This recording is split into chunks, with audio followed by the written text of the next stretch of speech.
大家好啊，我係小慧啊。睇落好似好乾淨，實質係寄生蟲扎堆嘅5種食物，好多人日日都食，尤其係第2種。喺日常嘅生活當中，有啲食材睇落好乾淨，處理得好徹底，但係你可能唔知道，佢表面睇落光鮮亮麗，其實裏面可能暗藏大量嘅寄生蟲。有啲食材無論你點洗，匿喺入邊嘅寄生蟲都係洗唔走嘅。權威嘅數據顯示，全球每年有數千萬例食源性嘅寄生蟲感染病例。今日我哋就嚟揭秘5種最容易被忽視嘅高風險嘅食物，睇睇你係咪經常食。1. 田螺，好多人都鍾意食炒田螺，啜起嚟特別過癮。但係田螺作為淡水螺類，生存嘅環境好複雜，好容易就成為多種寄生蟲嘅中間宿主啦。田螺嘅螺肉同埋內臟入邊都可能收埋廣州管源線蟲。一旦食咗有呢啲寄生蟲嘅螺之後，啲蟲可能穿過牆壁進入到血液，跟住血液循環走到腦部，引發頭痛、嘔吐、發燒等嘅症狀。嚴重嘅時候，甚至會導致癱瘓、昏迷，危及性命。除咗廣州管源線蟲，田螺仲可能攜帶肝吸蟲，呢種蟲就會偷偷咁損壞肝臟，長期積累可能就會引發肝硬化。實際病例顯示，單係一粒未煮熟嘅田螺就可能含有數百粒嘅寄生蟲卵，一旦食用嘅話，風險極高。好多人覺得爆炒夠香就冇問題，但係爆炒嘅時候，食材中心溫度往往係達唔到100攝氏度，寄生蟲卵依然可以存活。即使係蒸煮，亦都需要持續高溫加熱10分鐘以上，先可以徹底咁殺滅蟲卵。2. 小龍蝦，小龍蝦係大排檔嘅人氣之王啦。小龍蝦嘅環境適應能力好強，即使水入邊嘅重金屬超標，小龍蝦都可以生存落嚟。但係小龍蝦體內嘅重金屬大多集中喺鰓同埋內臟度，而鰓同埋內臟主要係集中喺頭部，所以我哋煮小龍蝦嘅時候一定要去除蝦線同埋剪蝦頭，因為蝦線喺腸度藏住糞便同埋寄生蟲，仲有大量嘅細菌。2023年，深圳嘅李先生同朋友一齊食咗醉嘅小龍蝦，幾日之後咳、心口痛，甚至咳血。檢查發現佢嘅肺部有多個囊腫，係肺吸蟲喺度食緊佢個肺嘅組織。住咗1個月醫院先至好返。烹飪嘅時候一定要煮夠10分鐘以上，先至可以放心咁食。處理生蝦嘅刀具砧板要同熟食分開，避免交叉感染。3. 魚生，有啲地方嘅人好鍾意食魚生，無論係日料店嘅三文魚刺身，定係南方人鍾愛嘅淡水魚生，薄如蟬翼嘅肉片，染啲芥末，會令人覺得高端又健康。但係淡水魚，譬如草魚、鯽魚、鯉魚等，遠比海魚危險。中華醫學會調查顯示，長江流域肝吸蟲感染高發，95% 以上都係源於生食或者半生食淡水魚。國家感染性疾病臨床醫學研究中心嘅數據更加得人驚，中國肝吸蟲感染人數超過1000萬，珠江三角洲感染率曾高達23.36%。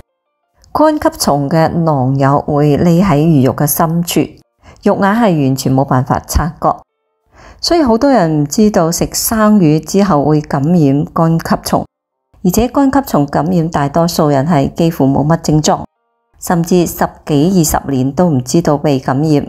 唔少嘅患者因為唔明原因發展成為肝硬化、肝癌，反轉嚟追究原因，先發現係長期肝吸蟲感染造成嘅。除咗損傷肝臟同膽囊之外，仲會導致全身出現多種複雜嘅併發症，佛山嘅嚴先生就係因為去順德食咗魚生，半年之後佢覺得疲勞、乏力、肚痛，去醫院檢查先發現肝臟已經纖維化，原因就係因為肝吸蟲已經喺佢嘅肝臟入邊扎根啦。再遲啲醫嘅話，就可能會變成肝癌啦。好多人覺得芥末可以殺蟲，但係實驗證明，即使係高濃度嘅芥末，亦都需要浸泡15分鐘以上先可以起效。日常少量咁飲嚟食，根本係無濟於事嘅，都係得個心理安慰啫。真係想食魚生嘅話，盡量揀深海魚，譬如三文魚、吞拿魚等。淡水魚就最好唔好生食啦，一定要煮熟。就算係生滾魚粥，都要將魚片煮到完全變白先得。4. 牛蛙同埋田雞。牛蛙同田雞都係好多人鍾意食嘅菜餚，好多人去酒樓都鍾意點呢味餸。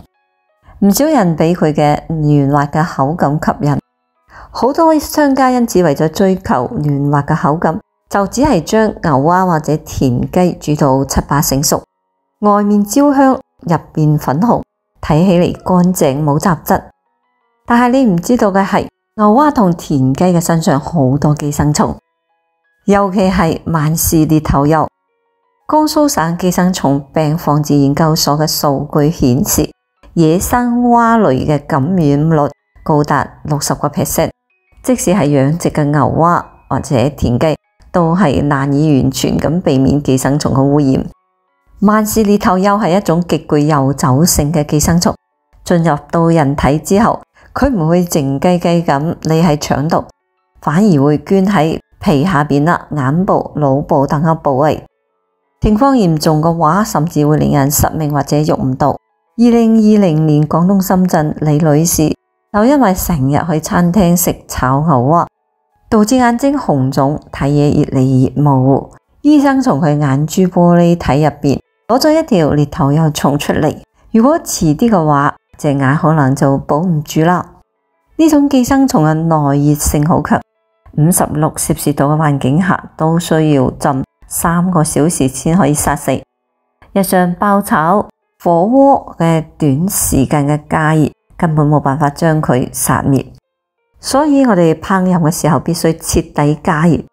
煮嘅時候要用大火煮15分鐘，直到蛙肉完全熟透為止。仲有生嘅同埋熟嘅食物要分開嚟擺放，防止互相交叉感染。煮完飯之後記得及時洗手。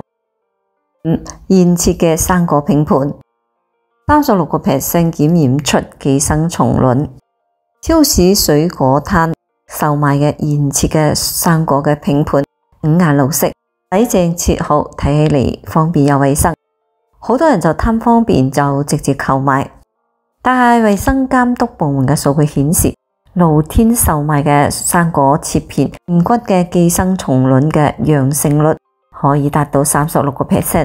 鏈球菌、引孢子蟲、蛔蟲卵等都可能會匿喺入邊，並唔係話生果本身帶蟲，問題係出喺加工嘅環節。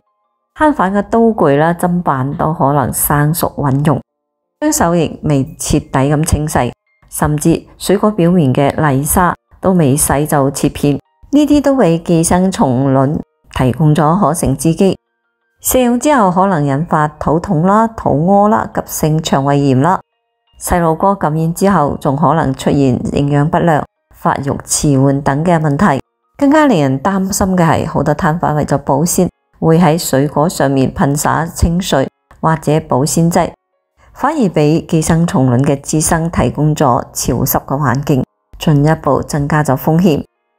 以上呢兩種食材處理完之後，睇落都係好乾淨，但係入邊嘅寄生蟲往往就係收埋喺肉眼睇唔到嘅地方，所以盡量避免生食淡水魚、未煮熟嘅螺類同埋蛙類。水果拼盤最好係選擇自己清洗、現切現食啦。